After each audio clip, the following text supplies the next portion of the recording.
now come to PMQs. Question 1, Colonel Monaghan. Happily, Mr Speaker. Question number. Prime Minister.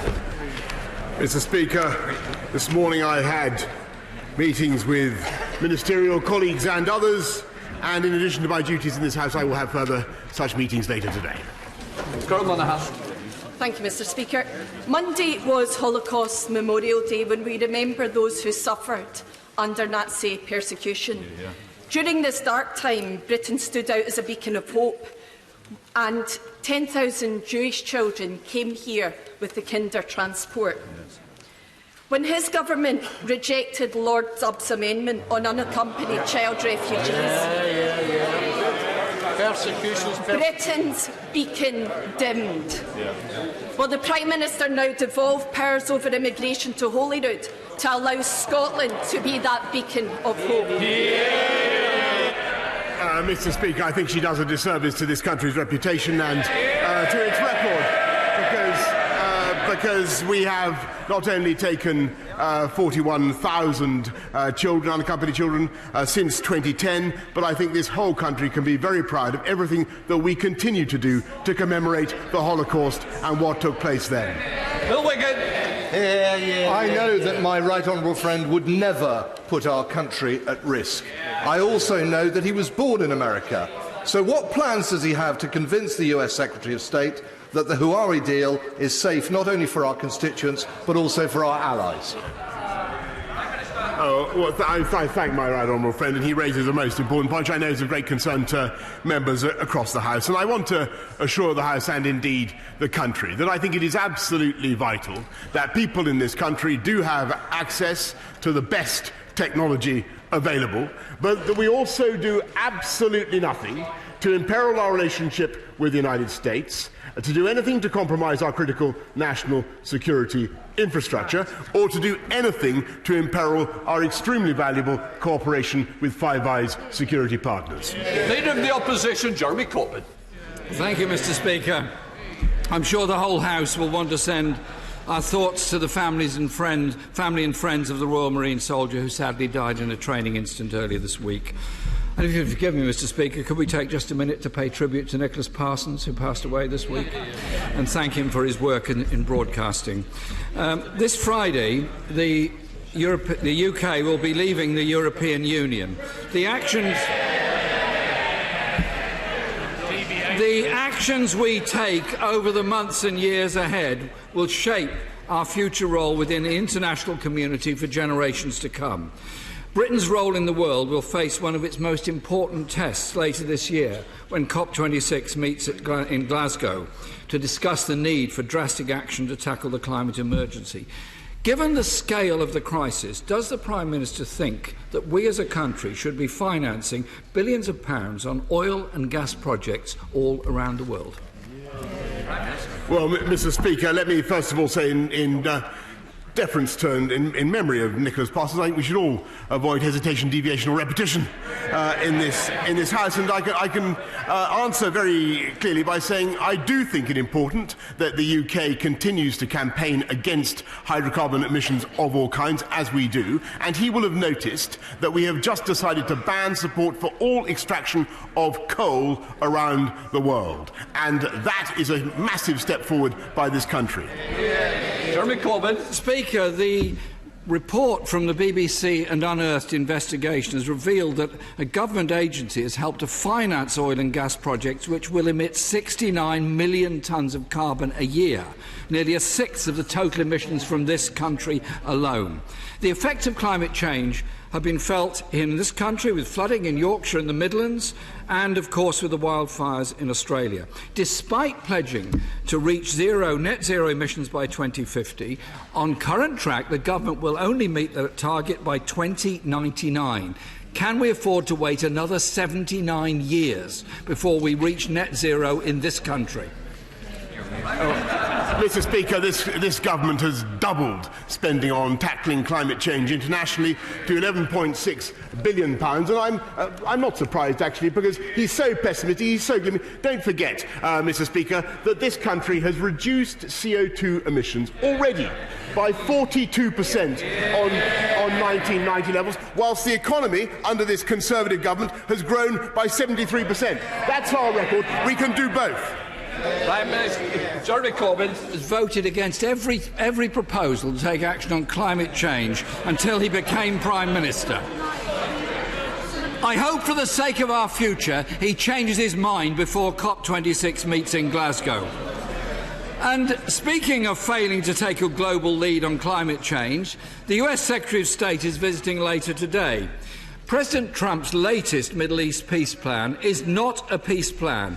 It will annex Palestinian territory, lock in illegal Israeli colonisation, transfer Palestinian citizens of Israel and deny Palestinian people their fundamental rights. When the government meets with the US Secretary of State later today, will he make it clear that the British government will stand for a genuine, internationally backed peace plan rather than this stuff proposed by Trump yesterday? Well, Mr. Speaker, let's be clear. This is a problem that has bedevilled the world for decades, and the Middle East, of course, in particular. No peace plan is perfect, but this has the merit of a two-state solution. It is a two-state solution.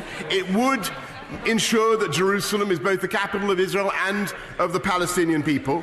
And I urge him, rather than being so characteristically negative, to reach out to his friend, my friends, our friends in the Palestinian Authority, to Mahmoud Abbas, for whom I have the highest respect, and urge him for once to engage with this initiative, to get talking rather than to leave a political vacuum. Jeremy Corbyn. I have the greatest respect for President Abbas and those in the Palestinian Authority. I've met them many times. And as the Prime... Mr. Speaker, this is actually a very serious issue, and I think the Prime Minister should acknowledge that President Trump's plan will not bring any move towards peace, has no support from any Palestinian anywhere in the world, and maybe this would be a good opportunity for the British government to say frankly and candidly to the US, on this you are wrong. There needs to be a two-state solution with international support.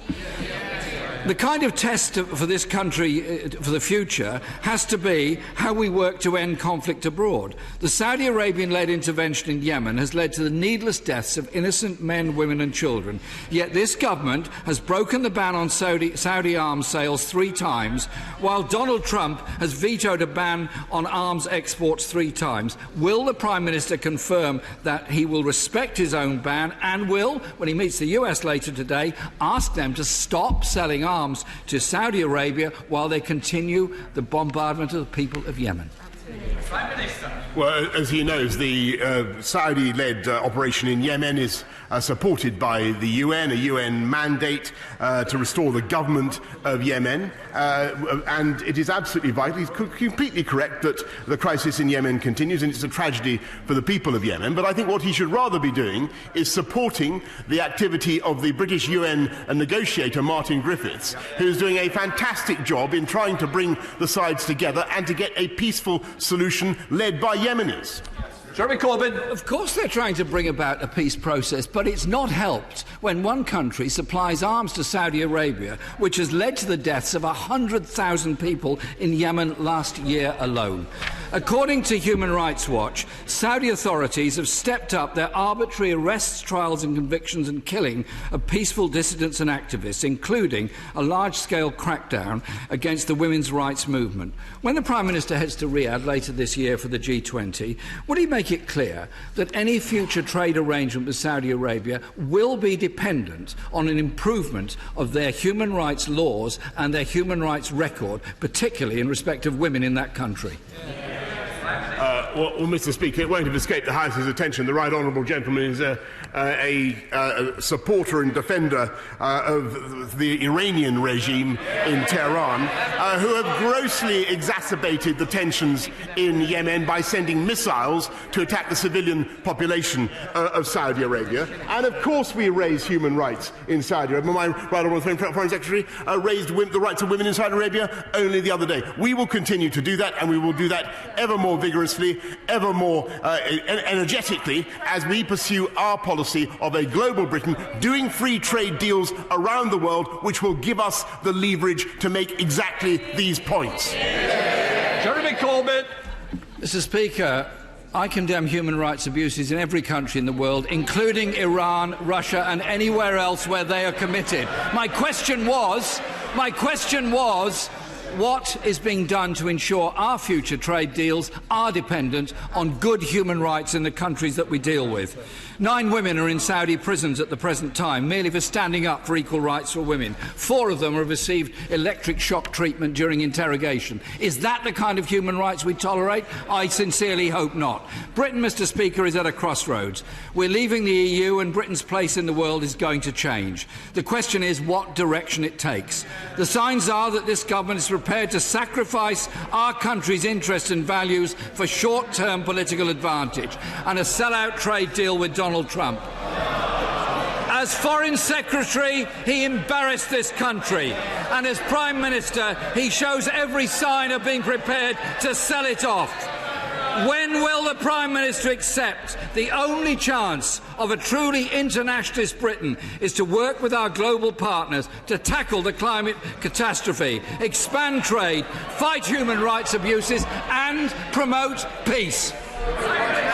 Thank God he's going. Mr. Speaker, the difference between this government and the way it treats international affairs and the Labour Party under the present leadership can be summarised as follows. This, in the Right Honourable Gentleman, is a leader of the Labour Party who has consistently stood up not just for Tehran, but for Vladimir Putin when he poisoned innocent people on the streets of this country.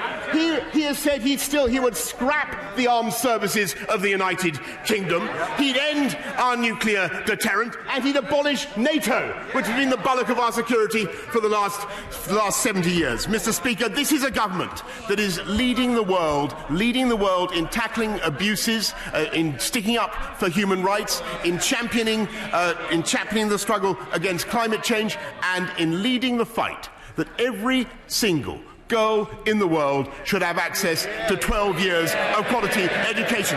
That is what global Britain under this government is delivering. He would isolate this country. He would deprive us of our most crucial allies. We are going to take this country forward, outwards, into the world. And, Mr. Speaker, in case I forgot to mention it before, we are going to deliver on our promises and take us out of the European Union, despite everything that he and all the parties opposite tried to do this Friday. Thank you, Mr. Speaker. This Conservative government has an incredible opportunity with our Prime Minister's vision to deliver change by driving forward the levelling up of parts of the country which have lagged behind London.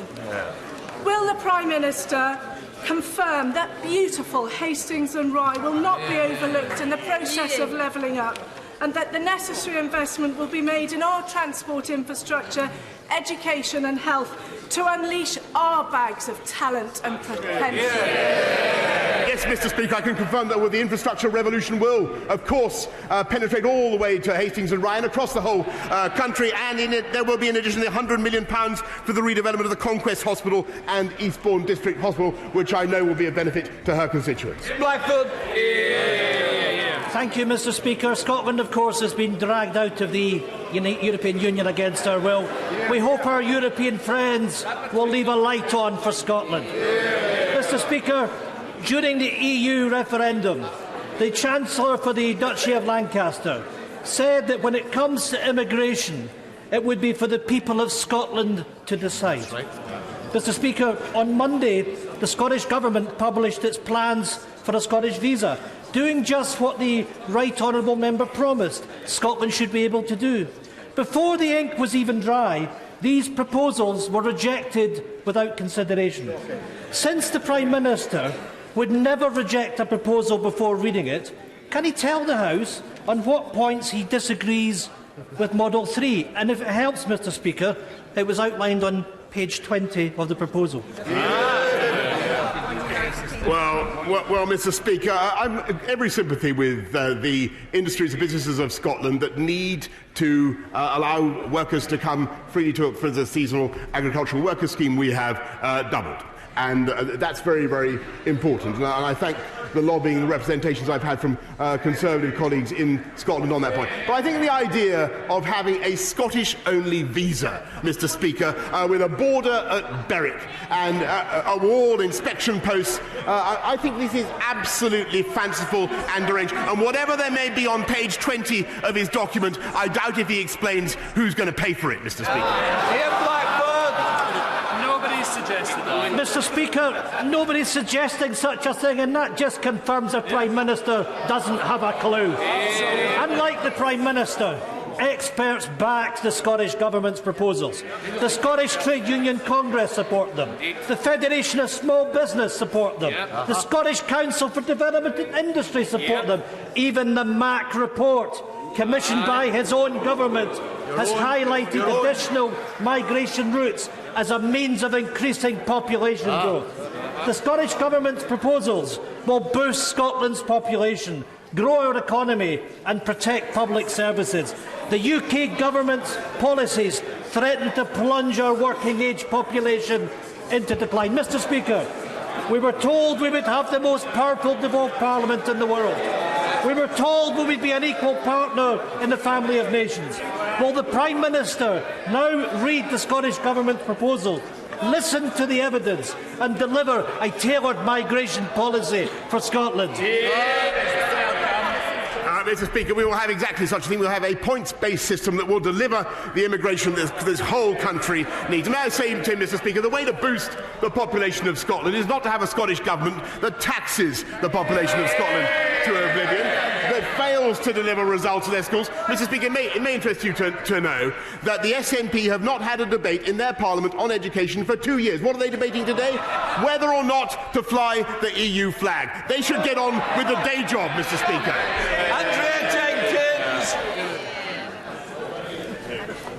Andrew Jenkins. Here.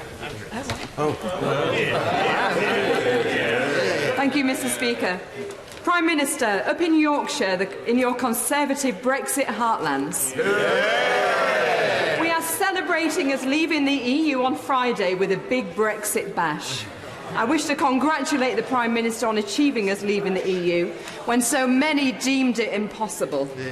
Now, does he agree with me that this is an opportunity for a new chapter in our great country when we will finally control our laws, our borders and our money and become a truly global trading nation?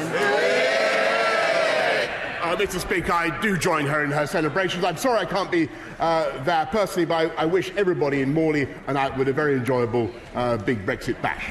Sarah Champion. Thank you very much, Mr. Speaker. Sexual exploitation doesn't end when you turn 18. Indeed, it is the main driver of modern slavery and trafficking of women in this country. So will the Prime Minister join other countries around the world by bringing in legislation to end demand, making it illegal to buy sexual consent? Well, Mr. Speaker, I'm certainly happy to look at the proposals that she wishes to bring them forward to the House. Kevin Holleray. Thank you, Mr. Speaker. Does the Prime Minister agree we need to increase capacity in our railways in and between the North, the Midlands, the South and Scotland? And unless we want decades of disruption, the only way to do this is through the Midlands Engine Rail, Northern Powerhouse Rail and HS2.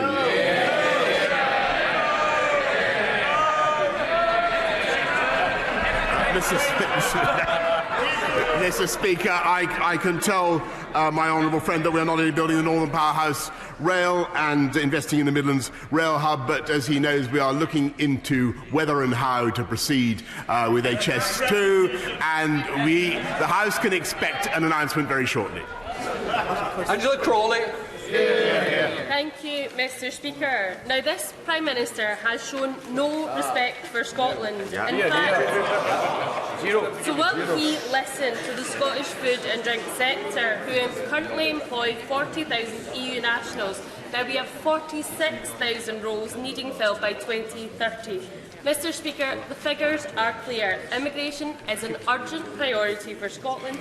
So when will this Prime Minister accept that Scotland must have the power to tailor its own immigration policy and ensure that we have the powers to do so. Mr. Speaker, I have the utmost and highest respect for Scotland, for people of Scotland. I have less respect, I must say, for the SNP government of Scotland, which is currently, because of its failures, is producing less growth than any other part of the UK. Thank you, Mr. Speaker. Can I start by congratulating the Prime Minister on ensuring that this is the final Prime Minister's questions of our time as a member of the European Union? But I know that he shares my concern about the loss of biodiversity around the world. I have seen at first hand how it is possible to turn a palm oil plantation back into a fast-recovering rainforest full of wildlife. Can I ask him to ensure that whilst we're doing good work in restoring environment around the world already, that we step up through DFID, the work we do to restore biodiversity, and in doing so, help tackle climate change? Well, my right honourable friend raises an exceptionally important point, and that is why it's vital that we have a direct link between the Chinese COP summit on biodiversity and our COP26 summit on climate change. Caroline Lucas. Thank you, Mr. Speaker. The Prime Minister talks of avoiding hesitation, repetition and deviation, but would he agree as well that we should avoid hypocrisy?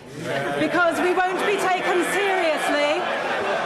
We won't be taken seriously on climate leadership as long as we are ploughing taxpayers' money into projects overseas that are emitting huge amounts of carbon. It's not just the export finance, it's also the fact that at the Africa Summit last week, $2 billion was going to be ploughed into more oil and gas.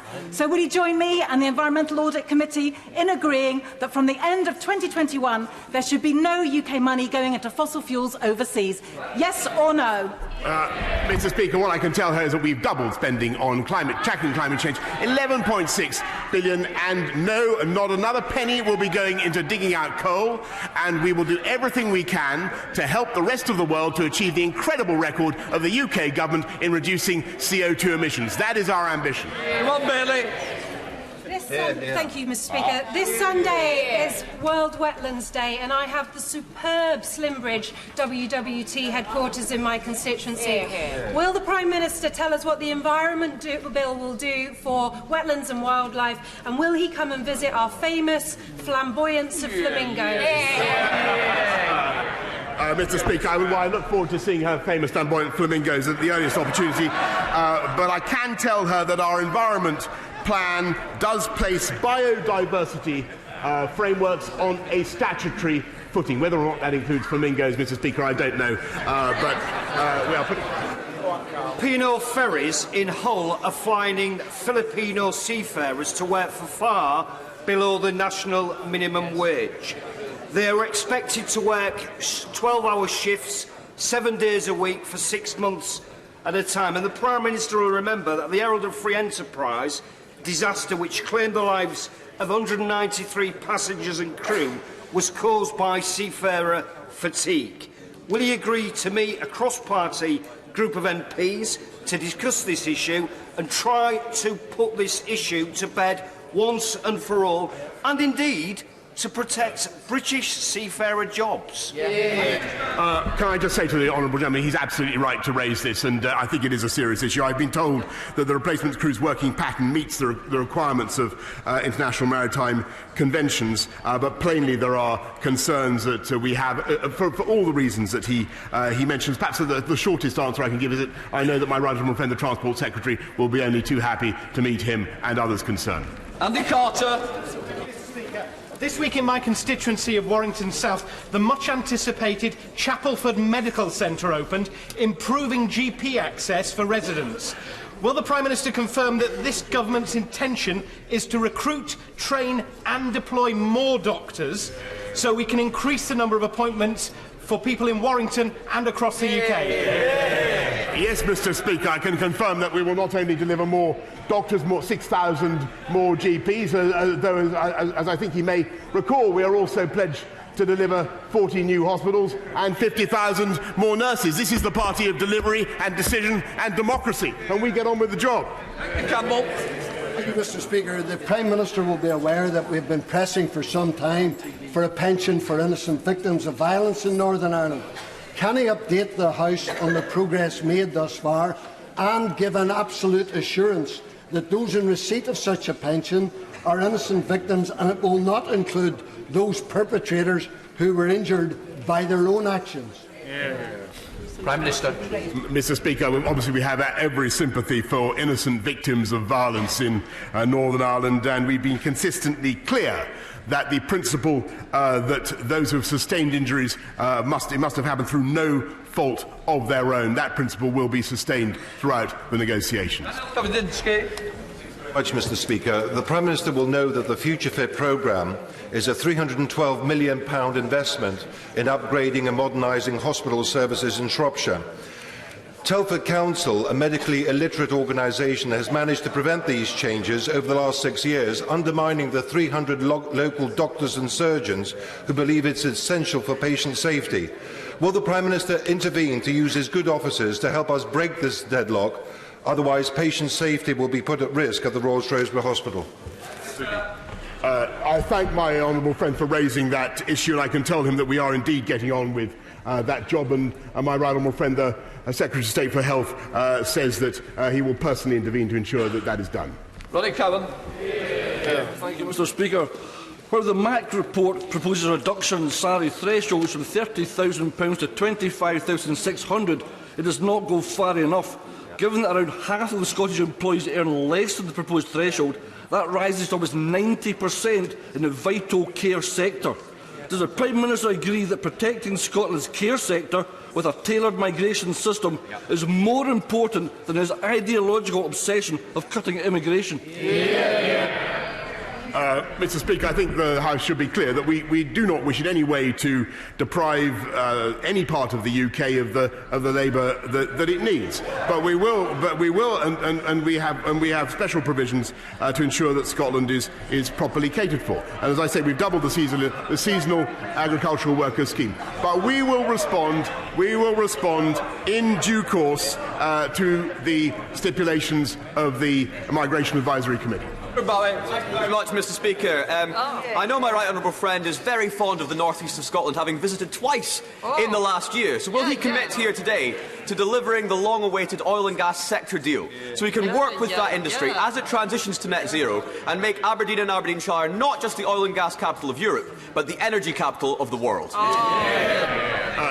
Yes, Mr. Speaker, and not only that, Mr. Speaker, but we can do it in such a way as to continue this country's reduction in hydrocarbon emissions. Mr. Speaker, the shortage of GPs has reached crisis point, and in his answer to the honourable gentleman, the Prime Minister did nothing to allay the fears and concerns of patients who are waiting weeks to see a GP now. People in training is all very well, but what's he going to do now to make sure patients can access GPs? Well, she's right to raise the point, but, Mr. Speaker, the number of GPs is already going up, and as I've just told the House, we are recruiting 6,000 more. Paul Hole. Yesterday's announcement of the Nexus contract being placed with the Swiss company Stadler instead of Hitachi Rail, who are based in my Sedgefield constituency, is, in my opinion, inappropriate and takes no account of the socio-economic benefit to those of UK-based business. I hope to see a positive decision on HS2 with its potential to reconnect the North with London, and would ask the Prime Minister to ensure that UK-based businesses like Hitachi see their investment in the UK properly recognised in the procurement process. Yes. Well, Mr. Speaker, my honourable friend has personally raised the issue with me before, and I'm sure that his constituents will congratulate him on sticking up for their interests in the way that he does, and I can tell him that there will be a decision on HS2 very shortly if he can just contain his impatience a little bit longer. Thompson. Mr. Speaker, yesterday the EU published the Erasmus Plus programme annual report. It showed Edinburgh University as the top UK institution for sending students on the scheme. Incoming higher education EU staff stood at 4,970 across the UK. Educational benefits are clearly endless. Will the Prime Minister now prioritise talks on the UK's continued participation so we don't face any delay in joining the next cycle from 2021?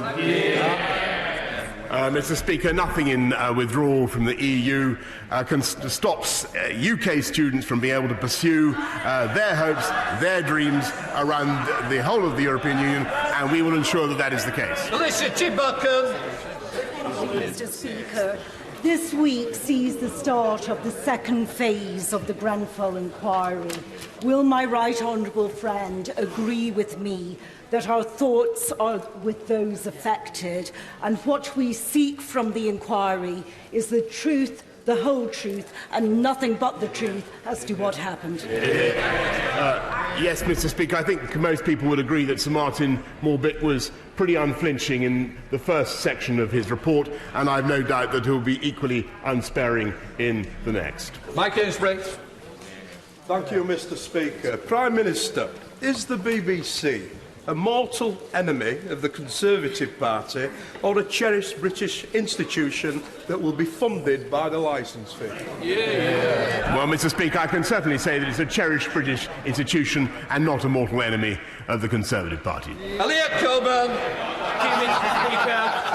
Epsom and St Helier NHS Trust is receiving £500 million thanks to this Conservative government. Will he agree with me that this is excellent news for Carshalton and Wallington patients, and encourage constituents to get involved with the consultation on where the new hospital should go? And I congratulate my honourable friend for speaking up for Carshalton and Wallington, and also drawing attention to investment in the NHS, which is increasing under this government, and for which we have now legislated, not just this year, not just next year, but for every year of this Parliament. Mohammed Joseph. Thank you, Mr. Speaker. I visited Grange Academy Special School in Campston last week.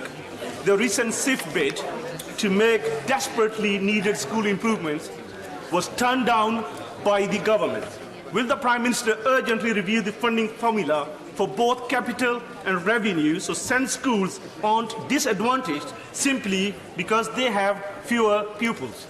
Mr. Speaker, the Right Honourable makes an important point, but we are increasing funding for SEND schools by £780 million and ensuring that there are more SEND schools, but I'd be happy to look at the particular case that he raises. Derek Thomas. Thank you, Mr. Speaker. Half of the adult population in Cornwall and 40% of children have not seen an NHS dentist in the last year. Will my friend, the Prime Minister, who is a friend of Penzance and Cornwall, meet with me to see how we can resolve this inequality? I'm very happy to meet my honourable friend any time. Thank you, Mr. Speaker. Is the Prime Minister aware that the international strand of Glasgow's fantastic Celtic Connections Festival has been scaled back by almost 20% this year because of what the director Donald Shaw describes as the hassle and stress of sourcing visas for overseas artists? What is the Prime Minister's message to artists that want to come here and share their talents but are put off by an overcomplicated, extortionate application process that signals they're not welcome? Mr. Speaker, as he knows, that this government has already instituted new measures to ensure that people of talent who are contributing to this economy can come without let or hindrance. And I'm surprised that the director of the festival that he refers to is encountering any difficulties. If he really has a problem, then may I direct him to my right honourable friend, the Home Secretary. Dr. Kieran Mullen. Given the Prime Minister's proven track record in overcoming prevarication, procrastination, dither and delay, will he repeat that success and do as my other honourable friends have asked and get HS2 done? No. To secure jobs across the country and in Crewe and Nantwich? Mr. Speaker, I just want to reassure all my honourable friends and everybody of whatever persuasion they may be about HS2 across this chamber that there will be an announcement and a decision very shortly.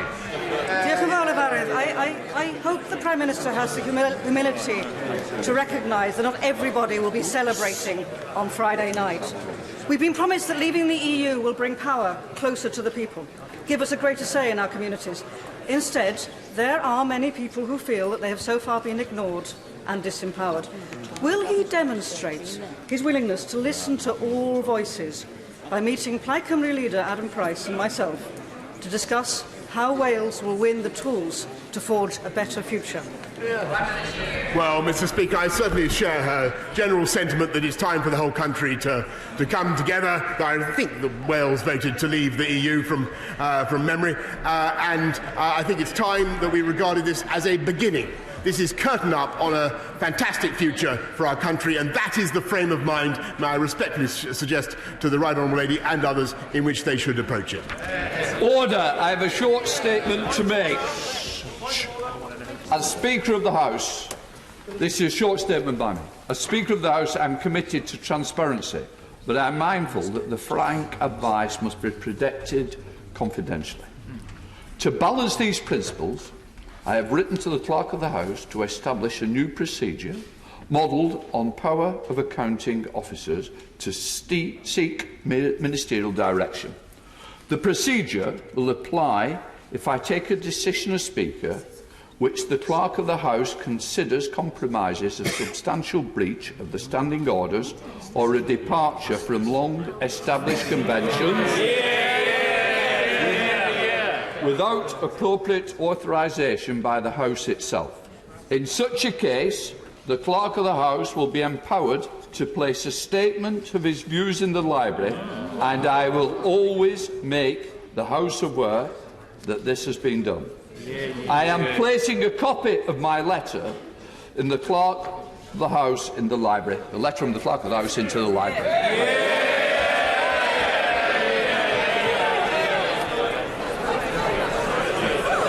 Just give me, I want to.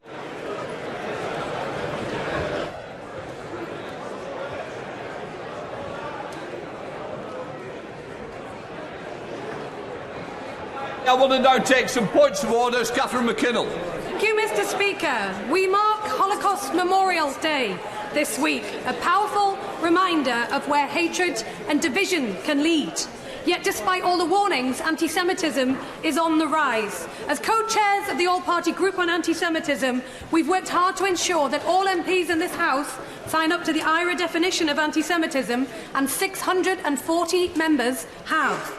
Is there any way to convey the message, Mr.